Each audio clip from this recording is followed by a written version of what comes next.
అందరికీ నమస్కారం. ఈరోజు పాలకూర శనగపప్పు చేసి చూపిస్తున్నాను. ముందుగా 2 టేబుల్ స్పూన్ల శనగపప్పు నానబెట్టి పక్కకు పెట్టుకోవాలి.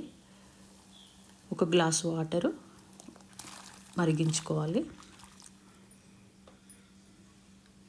నానబెట్టిన శనగపప్పు వేసుకొని పసుపు వేసుకొని బాగా ఉడికించుకోవాలి. ఇప్పుడు పప్పు ఉడికిందా లేదా చూసుకుందాము. చూడండి, పలుకు లేకుండా చూసుకోవాలి. ఇప్పుడు 5-6 ఎల్లుల్లిపాయలు తీసుకొని లైట్గా చితగొట్టుకొని పెట్టుకోవాలి. ఇప్పుడు ఒక బాండి పెట్టుకొని పప్పు మీద నీళ్ళు ఒక గిన్నెలోకి వంపేసుకోవాలి. ఆ నీళ్ళతోని చారు చేసుకుంటే చాలా బాగుంటుంది. ఇప్పుడు ఒక బాండిలో ఆయిల్ వేసుకుందాము. ఆవాలు, జీలకర్ర,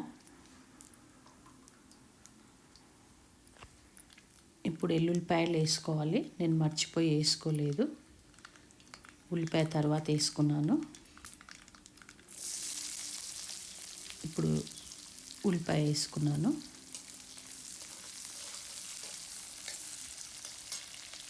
ఇప్పుడు వేసుకుంటున్నాను ఎల్లుల్లిపాయ.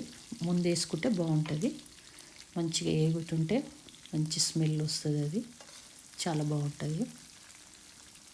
ఈ ఎల్లుల్లిపాయలతో టేస్ట్ చాలా బాగా వస్తుంది.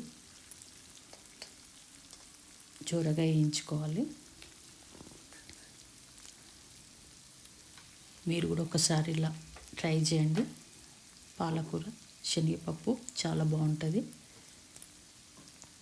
నా ఛానల్ లైక్ చేయండి, షేర్ చేయండి, సబ్స్క్రైబ్ చేసుకోండి. ఇలా 2 నిమిషాలు మగ్గించుకున్న తర్వాత పసుపు వేసుకొని కలుపుకోవాలి. ఇప్పుడు మూత పెట్టి మళ్ళీ 2 నిమిషాలు మగ్గించుకుందాము. 2 నిమిషాల తర్వాత పాలకూర వేసుకోవాలి. పాలకూర వేసుకున్న తర్వాత మూత పెట్టుకోవద్దు. మూత పెట్టుకుంటే కూర నల్లబడిపోతుంది. బాగా కలుపుకొని ఉడకబెట్టిన శనగపప్పు ఇప్పుడు వేసుకోవాలి. పప్పు కూర బాగా కలపాలి.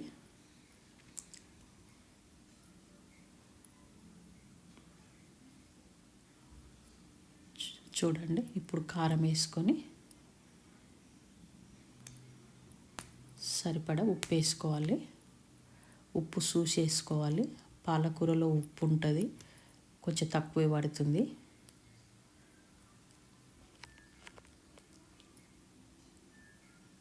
మనం రోజు వేసుకునే ఉప్పు కన్నా ఈరోజు పాలకూరకి కొంచెం తక్కువ వేసుకోవాలి. ఇలా నీళ్ళన్నీ ఇంకిపోయిన తర్వాత ధనియాల పొడి వేసుకోవాలి.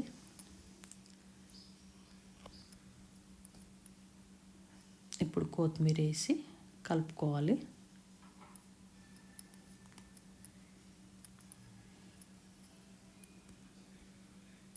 ఇలా నీళ్ళన్నీ ఇంకిపోయేంత వరకు కలుపుకొని ఫ్రై చేసుకుంటే చాలా బాగుంటుంది. చూడండి, నీళ్ళన్నీ అయిపోయినాయి. ఇలా చేసుకోండి. మీరు కూడా ఒకసారి ట్రై చేయండి. ఇలా ఎలా ఉందో కామెంట్ చేయండి.